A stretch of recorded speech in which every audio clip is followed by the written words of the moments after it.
بسم اللہ الرحمن الرحیم۔ السلام علیکم ورحمۃ اللہ وبرکاتہ۔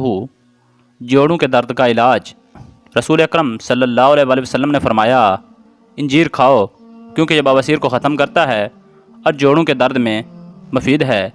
دل کی کمزوری کا علاج۔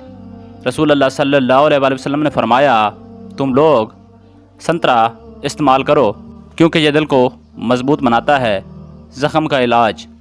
رسول اللہ صلی اللہ علیہ وسلم کو جب بھی کوئی کانٹا چبھتا یا زخم ہوتا تو آپ صلی اللہ علیہ وسلم مہندی کا استعمال فرماتے۔ بخار کا علاج۔ رسول اللہ صلی اللہ علیہ وسلم نے فرمایا، تم میں سے کسی کو جب بخار آئے، سحری کے وقت ٹھنڈا پانی اس کے بدن پر 3 رات تک چھڑکا جائے۔ معدہ کی صفائی۔ رسول اللہ صلی اللہ علیہ وسلم نے فرمایا، انار کو اس کے اندرونی چھلکے سمیت کھاؤ کیونکہ یہ معدہ کی صفائی کرتا ہے۔ پیٹ کے کیڑوں کا علاج۔ حضرت ابن عباس رضی اللہ تعالیٰ عنہ بیان کرتے ہیں کہ رسول اللہ صلی اللہ علیہ وسلم نے فرمایا، نہار منہ کھجوریں کھایا کرو کیونکہ اس سے پیٹ کے کیڑے مر جاتے ہیں۔ گردے کی بیماریوں کا علاج۔ رسول اللہ صلی اللہ علیہ وسلم نے فرمایا، پہلو کے درد کا سبب گردے کی نس ہے۔ جب وہ حرکت کرتی ہے تو انسان کو درد ہوتی ہے۔ اس کا علاج گرم پانی اور شہد سے کرو۔ سیدنا ابو ہریرہ رضی اللہ تعالیٰ عنہ فرماتے ہیں کہ رسول اللہ صلی اللہ علیہ وسلم نے فرمایا کہ تم کلونجی کو لازم پکڑو، اس میں سام کے علاوہ ہر چیز کی شفا ہے اور سام کا معنی موت ہے۔ حضرت عبداللہ بن عباس رضی اللہ تعالیٰ عنہ سے روایت ہے، انہوں نے فرمایا کہ نبی اکرم صلی اللہ علیہ وسلم کی ایک سرما دانی تھی۔ آپ صلی اللہ علیہ وسلم اس سے ہر آنکھ میں 3 بار سرما لگاتے تھے۔ سیدنا ابو ہریرہ رضی اللہ تعالیٰ عنہ سے روایت ہے کہ رسول اللہ صلی اللہ علیہ وسلم نے فرمایا، عجوہ کھجور جنت سے ہے اور اس میں زہر سے شفا ہے، اور کھمبی من سے ہے جو بنی اسرائیل پر اترا تھا، اور اس کا پانی آنکھ کے لیے شفا ہے۔ اگر ہم اللہ تعالیٰ کے احکامات اور پیارے پیغمبر صلی اللہ علیہ وسلم کے طریقوں پر عمل کرنا شروع کر دیں تو صحت مند زندگی ہمارا مقدر بن جائے گی۔ اسلام نے بیماریوں اور صحت کے متعلق ایسا نقطہ نظر پیش کیا ہے جس کی نظیر نہیں ملتی۔ حضرت اسامہ بن شریک رضی اللہ تعالیٰ عنہ فرماتے ہیں کہ چند دیہاتیوں نے رسول اللہ صلی اللہ علیہ وسلم سے عرض کیا، کیا جب ہم بیمار ہوں تو ہم علاج نہ کرائیں؟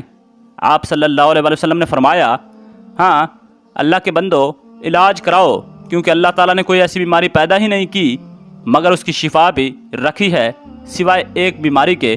وہ پوچھنے لگے، اللہ کے رسول صلی اللہ علیہ وسلم وہ کیا ہے؟ آپ صلی اللہ علیہ وسلم نے فرمایا، بڑھاپا۔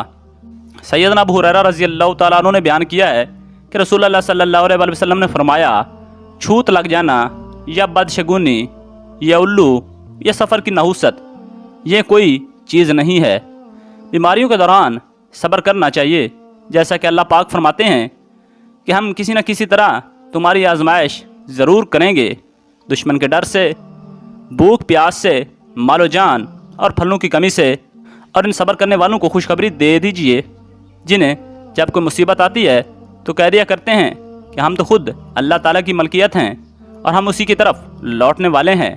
ان پر ان کے رب کی نوازشیں اور رحمتیں ہیں اور یہی لوگ ہدایت یافتہ ہیں۔ حضرت ابو ہریرہ رضی اللہ تعالیٰ عنہ سے روایت ہے کہ رسول اللہ صلی اللہ علیہ وسلم نے خبیث دوا سے منع کیا، یعنی زہر سے۔ شراب بھی دوا کے طور پر استعمال نہیں کرنی چاہیے۔ علاج کے وقت اسلامی نقطہ نظر پر عمل کریں۔ اللہ تعالیٰ نے ہمیں پیدا کیا اور ہماری رہنمائی کے لیے انبیاء کرام علیہم السلام کو مبعوث کیا۔ یہ ہماری خوش قسمتی ہے کہ ہمیں سید المرسلین صلی اللہ علیہ وسلم کی تعلیمات سے بہرہ ور ہونے کا موقع ملا۔ اللہ پاک نے نبی کریم صلی اللہ علیہ وسلم کو کتاب و حکمت عطا کی جو مومنوں کے لیے شفا اور رحمت ہے۔ رسول اللہ صلی اللہ علیہ وسلم نے غذا کے استعمال اور بیماریوں سے بچاؤ کے طریقے سمجھائے۔ پیارے پیغمبر صلی اللہ علیہ وسلم نے بیماریوں اور علاج کے متعلق امت کی تربیت کی۔ بیماری کے وقت علاج کراؤ، صبر کرو اور حرام چیزوں کو دوا کے طور پر استعمال نہ کرو۔ اگر آپ دنیا و آخرت میں سکون و اطمینان چاہتے ہو تو قرآن و حدیث کو اپنی زندگی کا مشغلِ راہ بنا لو۔